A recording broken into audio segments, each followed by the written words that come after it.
Ross. I move that the question be now put. I call Catherine Delahunty. Tēnā koe, Mr Chair, tēnā koutou te whare. I will take a brief call. I acknowledge that part one is not the substantive part of the bill, but nevertheless I thought the last speaker made some interesting points about the definition of more or less. But the point that I want to make is in relation to the interpretation which refers to the Auckland Combined Plan, the Auckland Council, the Housing Minister, and describes in part 4 that this is an act that binds the Crown.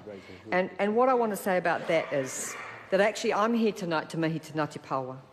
And there are things that have happened in this country that predate the Auckland Combined Plan, the Auckland Council, the Housing Minister, and the acts that bind the Crown. And what happened in this country and what happened to Ngāti Paoa, I'm here to mihi to them, because I think that needs to be our focus, as well as acknowledging the flaws in this bill, and certainly seems to be some loose drafting here, which is an interesting point that Meka Whaitiri's made.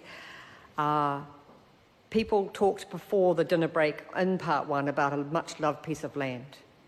And let's remember who loved it first. Thank you, Mr Chair.